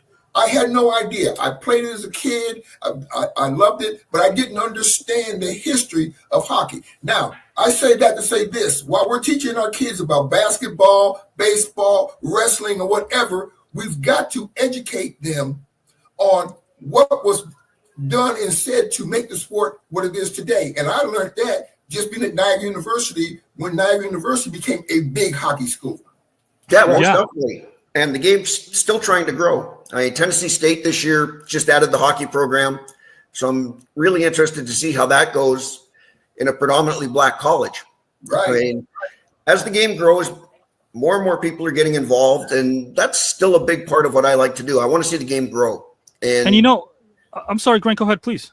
Yeah, you go back to the Negro Hockey League in Canada, back in Nova Scotia. A lot of people don't know anything about it. And the fact that that game's been around for so long, and there's been black men playing it. And for the longest time, it was looked at as a white man's sport only. And to see it grow and to see the people, the league's getting better. I mean, there's still a lot of growing to do, but it's getting better every year. And for me, that's a big part of what I want to see. I want to see it get better. I want to see it available to more kids. Absolutely. I mean, I think that's the great thing about the civil rights movement of the 50s and 60s is that a lot of athletes that embraced that particular mission were front and center. They were not in the trenches as much as people might think, hidden somewhere. They were front and center. Lou Alcindor, who became Kareem Abdul-Jabbar, the great Bill Russell, who died a couple years back. You think about, of course, Jim Brown. A lot of incredible athletes used their power. And when I say that, their platform was their power. I think that's why people right now who want to chop down these myths and talk about the athlete in a negative way can't have it both ways, because you can't say that the athlete should just shut up and dribble if all people are complaining about is their contracts. If you're complaining that all they're making is money and they're laughing all the way to the bank, then wait a minute. How come some of those people, like a LeBron James, how come some of those people who've done so much, like a Magic Johnson, who've done so much in their communities, like a Calvin, like a Granton, like a Devon, all of those individuals did not have to do that, because the easy thing would be to stay quiet, run to the bank happily, count your money upon withdrawing it, and do nothing. Nobody's forcing somebody to do anything, but yet they're doing something. So I think the fans out there and all the talking heads and all those different platforms, which I won't name, they need to take a back seat and realize you can't have it both ways. You can't laud the athlete for doing something with their platform, and if they don't, ridicule them for caring only about the money. So I do wish that people understood that sports does, as Grant said, sports does make a difference. It does. That's why I thought of this topic, taking this back to a Martin Luther King, to a Frederick Douglass, taking it back to anybody that historically meant something to our society. You never know if a sport could inspire somebody to do more about the culture that they're around. They could do more in their culture because of that sport. Doesn't it give confidence? It gives confidence. It gives you a voice. It gives you a chance to get noticed for physical attributes. And then later, when you are so good at what you do physically, that microphone is placed next to your mouth. People want to hear what you have to say. And then you could say anything that you want. It's beautiful, Calvin. You know, once again, it's your fault that I'm running off my mouth and I'm keep running. You know, You're not. You know, years ago, they had this event in Vegas called the Doers Classic. Yes. That was held at the Riviera. Right. And what that was, Isidore Becker, that owned the Riviera, had the foresight to bring all the top athletes from various sports together for a tennis tournament to raise money for the Doolittle Community Center. And every year, it was a week-long tournament. Every year, I look forward to it because I got the opportunity to sit and listen to athletes from various walks of life hold court and talk about their ideas, the things they tried to do to enhance their sport, be it hockey, be it tennis, be it whatever. And you know, as an individual, you forget that you're a Hall of Famer. You get so enamored by the talent around you. Going to the Basketball Hall of Fame enshrinement and sit there and listen to the Jerry West and the Oscar Robertsons and the Wilt Chamberlains and whole court.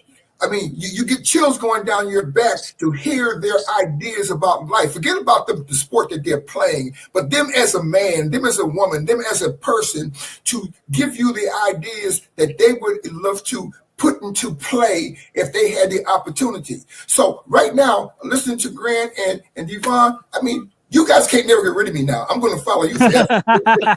Seriously, because what you have shown me right now is stuff that is important for me to know so I can share. And I'm dealing with all these youngsters all over. Yes. I need to know who you guys are. Calvin, I think that we could, and I'll tell you this as well. Some of the people I write for in this business are John Goodman, Willem Dafoe, and Antonio Banderas. I've been writing for those guys for years. They're dear friends. They're also part of this tournament.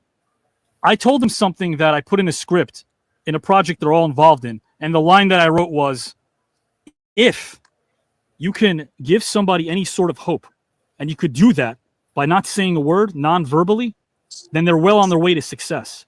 And if somebody mutes this broadcast now and decides to watch it because they're preoccupied with something else, hopefully not the Knicks. I'm a New York guy. I can laugh at them. If they mute this broadcast, they're going to see three men. They're going to see three men without even hearing what they have to say. And they're going to realize that, we could all come together. Even if we don't know much about one another, we don't need to. We don't need to prejudge. You guys non-verbally, just through your energy and through your commitment to be amazing with one another and learn about each other, is a gift that I treasure. It's the simple things in life. And I really appreciate that togetherness. I really do. Calvin? And you know, so I don't mean to cut you off. I'm sorry. Yeah. I mean, cut you off. But you know what? I think that's what me and Bubba were trying to do. You know, Bubba being white and I'm being African American. Sure. It was, you never saw that back then. You never saw, a white guy and a black guy get together and make history. And we were able to do that. Not only that, but we were able to become successful at it. Sure. You know, the Dudley boys will go down as the greatest tag team in the history of this business. No doubt. And when people first saw a white guy and a black guy get together, I remember somebody in WWE went, that guy and a white guy, oof. And it was just like, what do you mean, oof? What do you mean? But yet we created history there and made that company so much money. Oh, yeah. And then to be recognized as the greatest of all time, that is a testament. So regardless to what the negativity was said out there, we went out there and did our job because we were on the same page and we made sure that we got our point across every single time. There's no doubt. I think when people watch the Dudley boys, I don't care which part of the country they were, when they watched the Dudley boys, they didn't see color. No, I'm going to tell you, in Canada, they definitely didn't. No. Right? Nope. Okay, and I love, and that's a great thing about Canada as well. I'll delve into that a bit later. But when people do go to Canada, I think there are good stereotypes, is that Canadians are very welcome. They're very welcome of all people, and they're also very inclusive. Yes. And I think that's a beautiful thing. And I wish that this country could take a bit of a page out of Canada when it comes to all things humane, Grant. So I agree. Well, unfortunately, it's getting a little bit of the testy side of it right now, but right. Canadians are normally known for being nice people. Right now, it's a little on the unfriendly side. Well, you guys aren't congested. Your provinces have open spaces. We're all congested with one another right now. We're jockeying for position, especially, by the way, in the big cities. My gosh, I am glad I don't live in New York City anymore. I got to tell you, I grew up there. I know Devon might want to throw me through a table when he hears that because he's a New Yorker, so he might not like hearing me say. No, I agree. I agree 100%. Oh my God, riding the subways as a kid and like you feel like you're a sardine, and people are like, well, that's just rush hour. No, man, midnight on a Friday, midnight on a Sunday. If you take that 1, 2, 3 train, you are going to be squished like a sardine no matter what. But I do like that this is a place where we can have open space.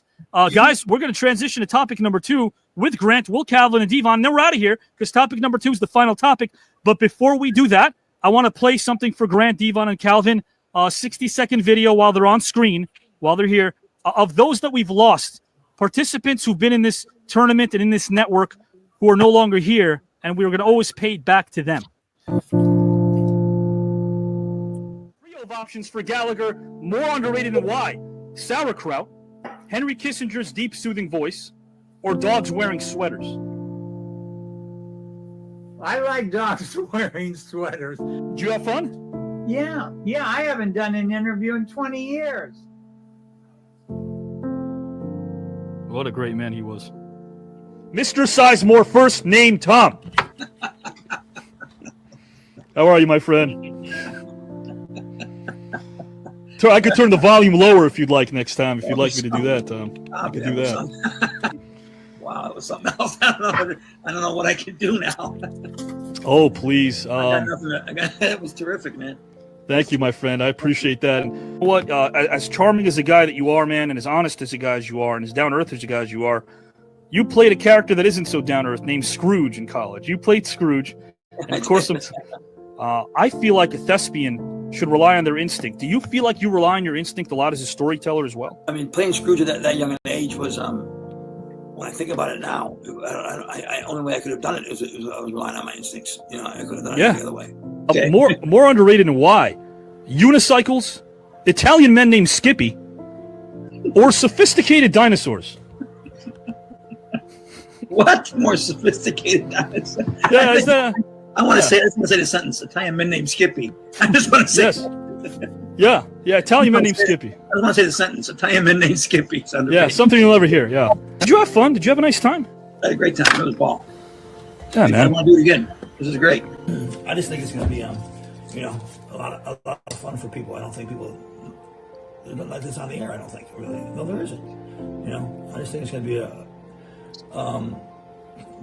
I'm very interested in how people respond to it. Because I know it's going to be interesting and see if people tune in and stay tuned in, and I really hope they do. And I'm all yours, bro. Let's go out and make this work. All right. I'll talk to you soon. Okay. Bye. I teach a workshop, and one of my students finally said about my class about iambic pentameter. He finally said, I got it, and he was excited. And it was both his elation and those 3 words that make it worthwhile, right? Amen. You got it. But I think I've got to have equally passionate people involved in the production of it. That passion will override any reservations anybody has as to the show's potential for entertainment or education. Did you feel as if transitioning to the stage and performing live theater was a natural fit for you? Yes, I did. I always felt very comfortable on stage, more so on stage than I did in film or television. So I'm looking forward to you, Avi, giving me your thoughts and your input, because as I told you, that piece that you sent me is, I love good writing, and I think Thank that's you, been sir. my career. And this is a beautiful piece of writing, as I said. I'm referring to the piece that you wrote me. You're onto something because you're a writer. You're a creative force, and I want to hook up. Thank you so much for those kind words, guys. Thank you for being you, my friend. I appreciate you and respect you wholeheartedly. And that goes double for me to you, Avi.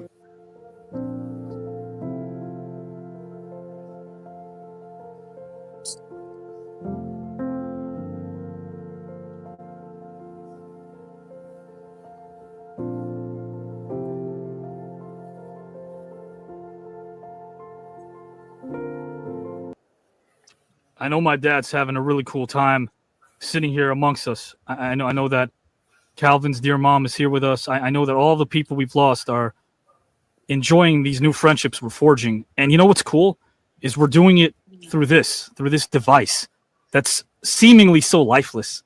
You know, when people are talking about how we're too connected, I agree. We need to put this thing down and that thing down, but yet we're doing it here virtually, different time zones, Houston, Florida, California, New York. We're doing it through different time zones, and we're creating this bond. And I think it's beautiful because it could remind people that it could be done, that if they have the willingness to get to know people and maybe, of course, dress it up, a little pomp and circumstance, but a whole lot more substance, we can get down to the nitty gritty and walk out as friends. And I'm seeing you guys doing that. And I know that my dad would be honored to be sitting here with you guys. So I just wanted to tell you that. Oh, that's super. That's super.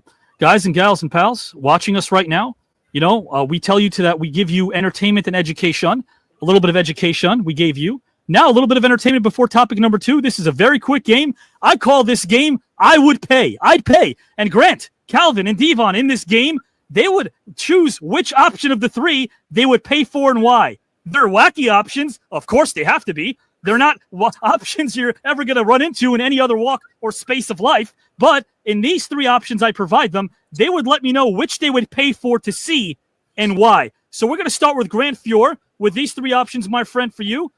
Guys and gals and pals, feel free to play along as well. Grant, if you could pay for one of the following to see and why, which would it be? Rocky Balboa as a neurosurgeon, Seinfeld as a correctional officer, or Rambo the talk show host? That's an interesting collection.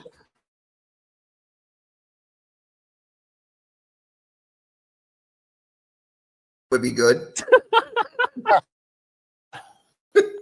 He's got the knife, right?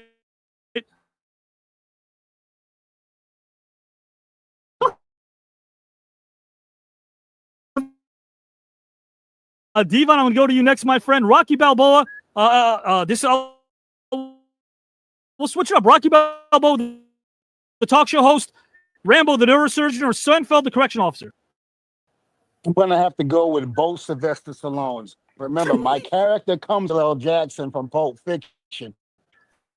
But so I would love to hear Rocky. I love that. Are you a Rocky fan, Devon? I was watching Rocky 1 and 2, and nice. then of course Rocky 3 just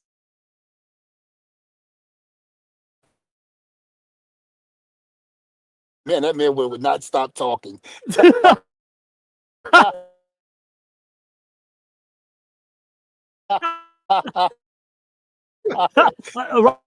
I'll get a little trivia for Devon. Which is the only Rocky film in the franchise in which there's a win, a loss, and a draw in the same movie? A win, a lot. Rocky 3. Rocky 3. Rocky 3. Yeah, because he Rocky beats lost, Clubber, right? And he wins. And then the wrestling match with Hulk Hogan was a draw. Yes, I remember the ring announcer saying it's a. I'm gonna ask Calvin the same question. What would you pay for to see and why of these options? We have Seinfeld, the correctional officer. We have Rocky, the talk show host, or Rambo, the neurosurgeon. That would be very funny to hear him in a talk show host. You don't understand the word he's saying. But at least he's got backup. If he needs help, all he's got to do is give one of those Adrians. And Adrian will come Adrian.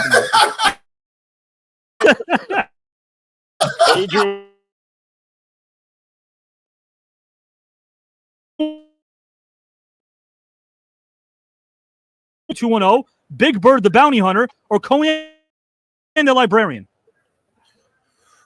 You see him on 90210? It would be some. It would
Well, ladies and gentlemen, technical difficulties. It happens. It's live. And it's a it's a issue that sometimes happens, and it's part of the live experience. All right, that's kind of the feeling that makes us feel alive when we are live. But it happens, guys, and it's all right.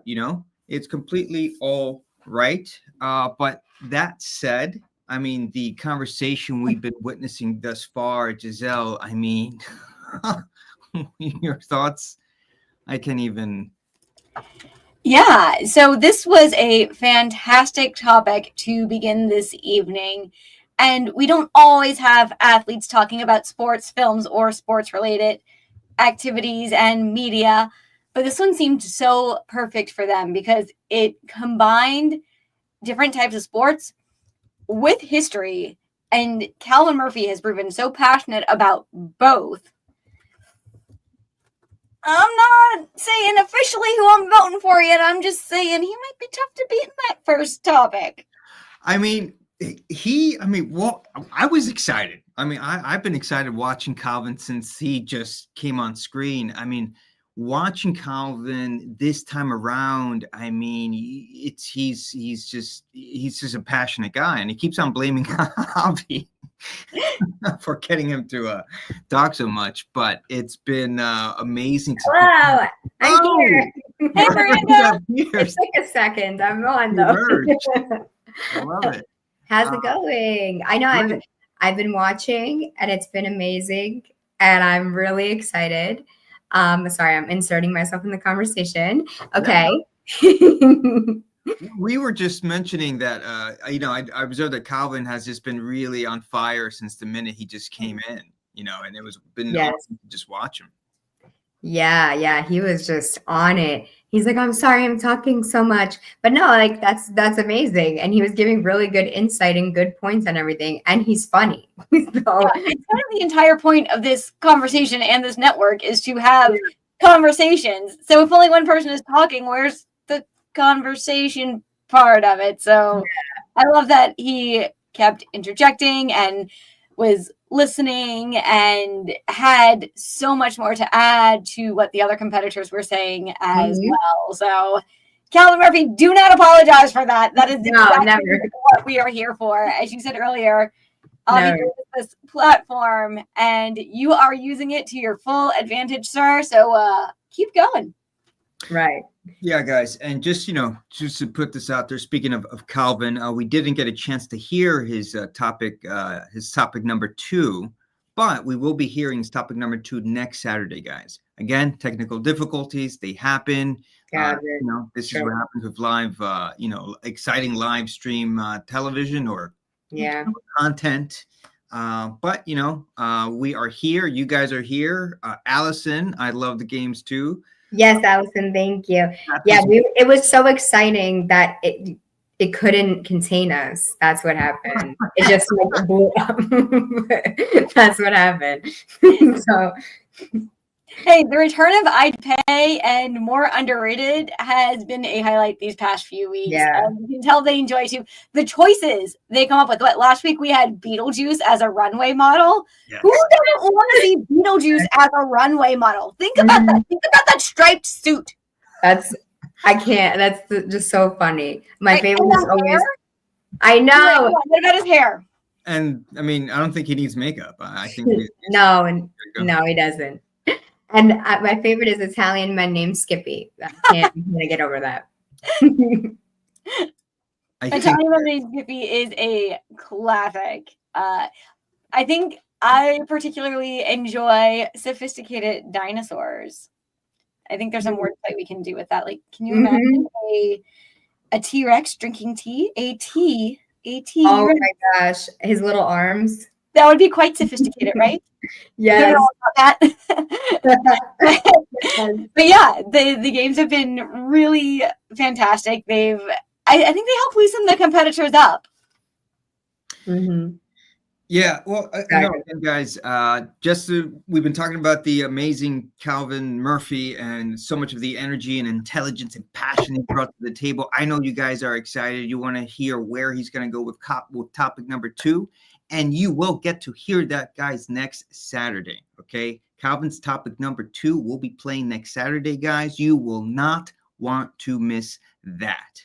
All right, not just Calvin, the whole panel, guys, the whole panel. All right, so that's Grant Fuhr and that's Devon Dudley. All their topic 2 replies, guys, you will be hearing next Saturday night. Yes. All right, so if you thought they were on fire with topic number 1, guys, just wait to see. I mean, I haven't seen it. I can only imagine where it's gonna go.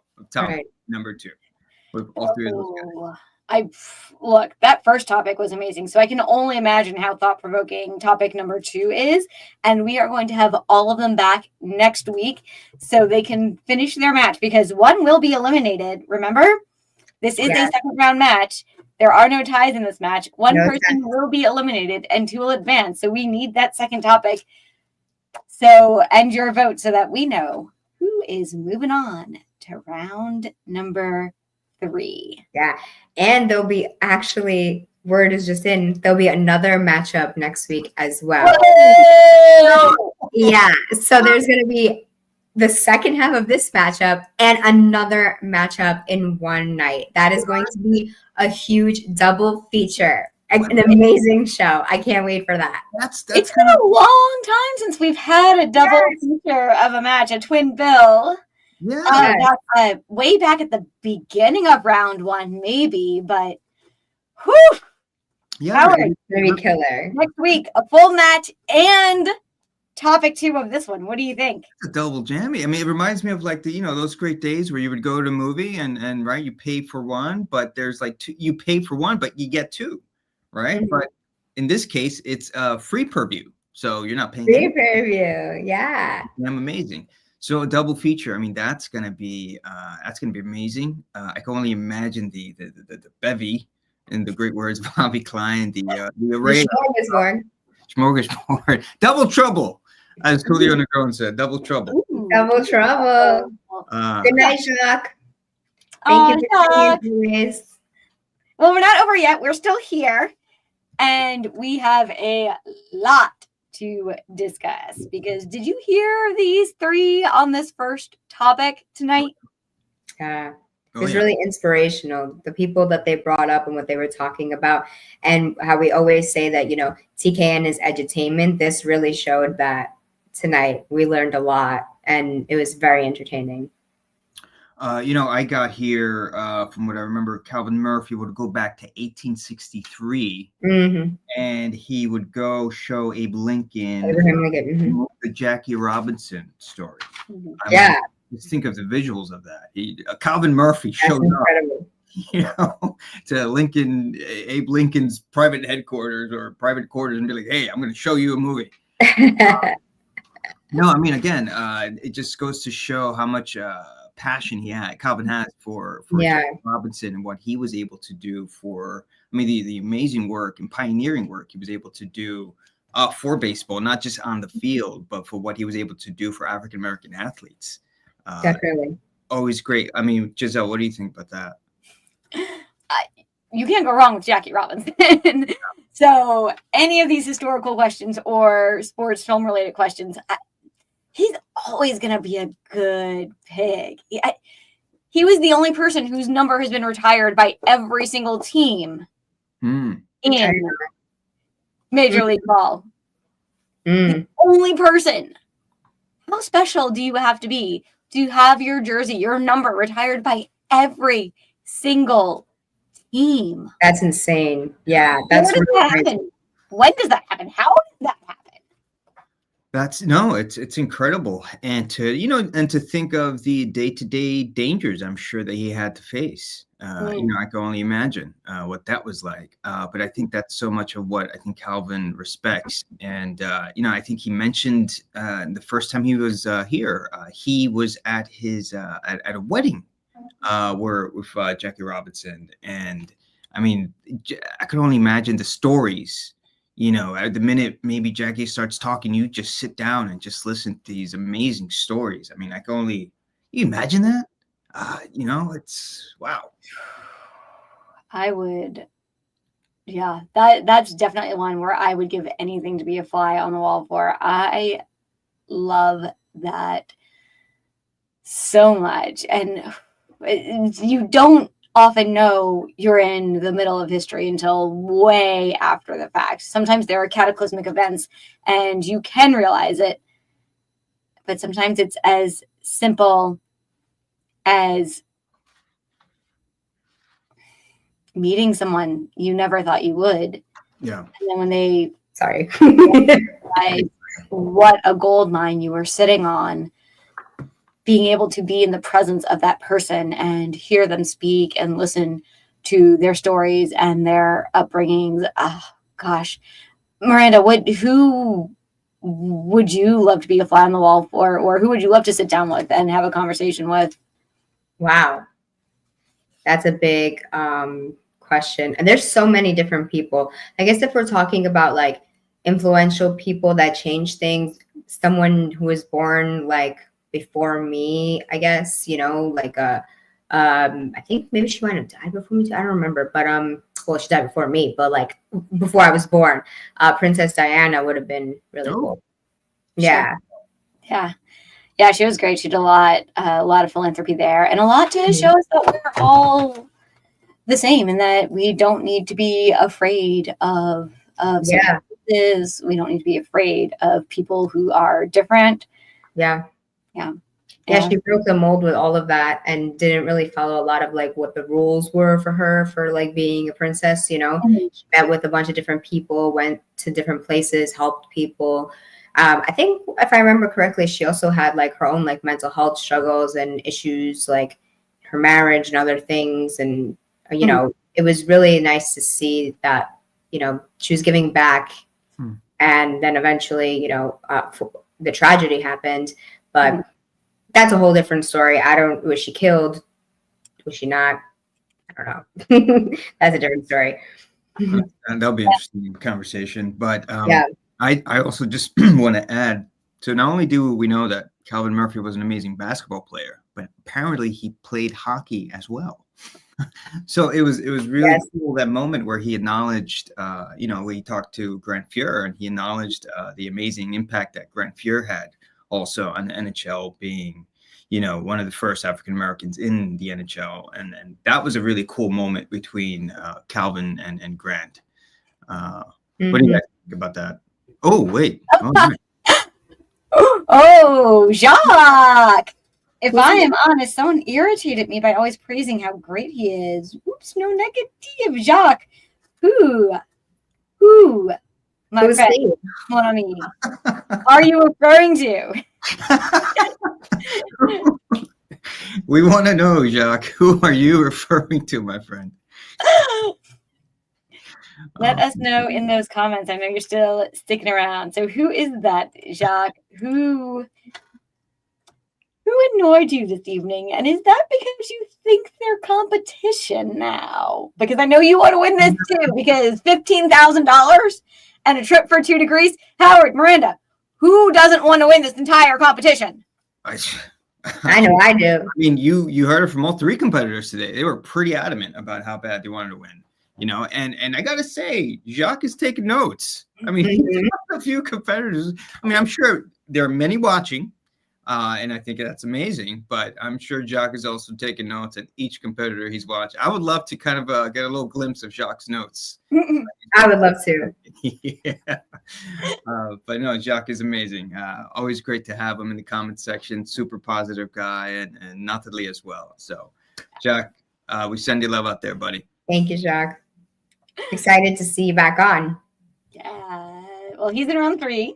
Yeah. So I'm it's excited for that. gonna be a little bit longer before we see him again in a match, but we are very fortunate to have Jacques commenting every week, and he's active on Facebook as well, and the socials, and following all of that. So he's got a ton of stuff going on too. But we have 3 Hall of Famers tonight. Yeah. Oh yeah, 3. I mean, but not only that, I mean, I want to add to that. I mean, it's 3 Hall of Famers from like 3 different industries, 3 different sports. You know, you got pro wrestling, you got basketball, you got the NHL, hockey. I mean, where else do you see that? Where else do you find that? Here. you know, and I think, you know, and I'll be curious what you guys think. I think that's why the conversations become so fascinating. Mm-hmm. Yeah, when people have different experiences and different lifestyles and things that they've done, it's just so interesting, you know, to see their perspectives on things and their, you know, the way they grew up or the way that they see this or that, different places that they've been to, you know, talking about Canada and everything. And it's just so nice to see people coming together and talking about all different experiences, but respecting each other. Yeah.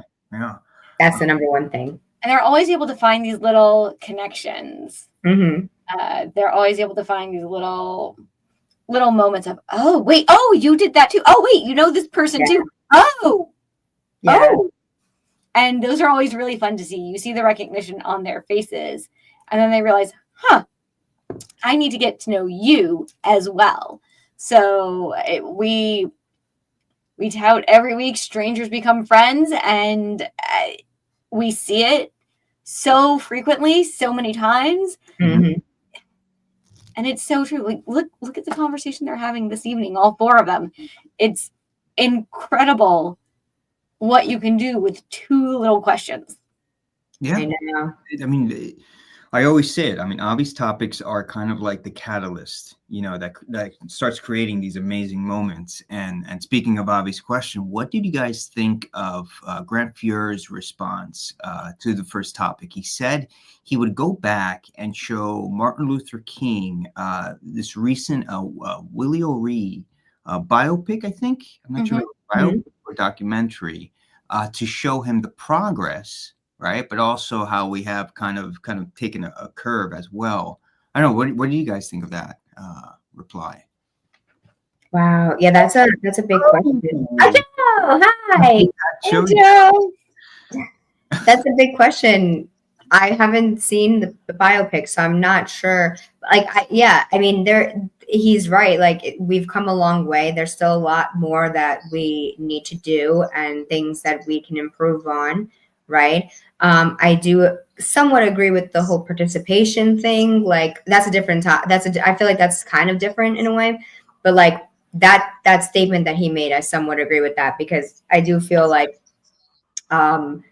that kids and people should gently learn that, you know, you're not always going to like excel or win at everything in life. So you need to find the path that you're going to be, you know, that's going to best fit you. You know what I mean? Mm-hmm.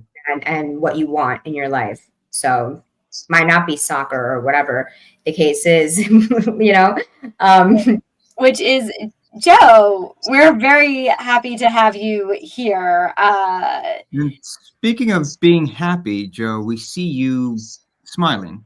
And I mean, not just, hey, whenever why Joe... Why are you smiling, Joe?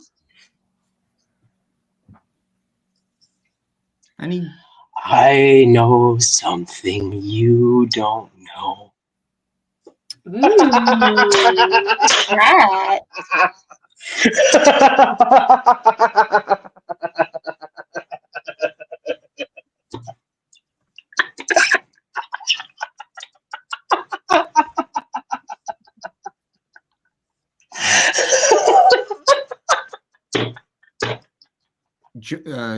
Joe, do you want to?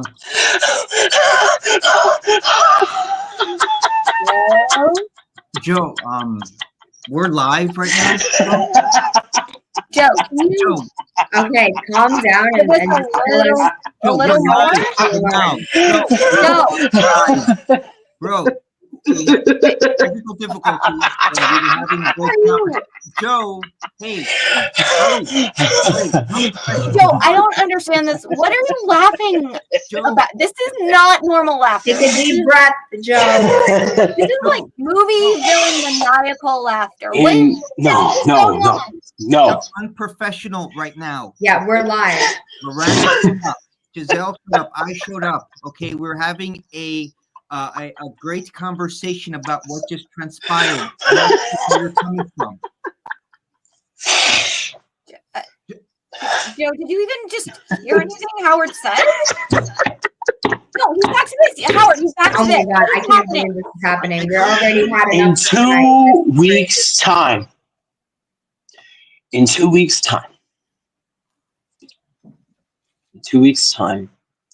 Yeah, we're he's talking about going to see, because not tonight, we're not going to have Calvin Murphy or Grant Fuhr and a Devon Dudley finishing their match. It's been discussed tonight, but it is not happening.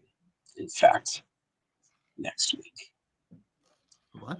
In 2 weeks' time, you are going to see Grant Fuhr, Devon Dudley, and Calvin Murphy finish their match.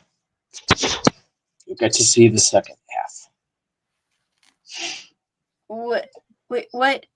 what happened to next week? How? But there's one match that you didn't know that is going to happen, that you don't know who's in it. You don't know who it involves. Okay.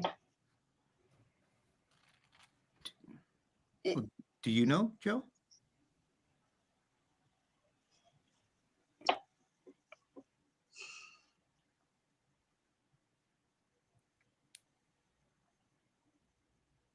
Joe, you're being a little cryptic Me. here. You, okay. What? Me. The match will involve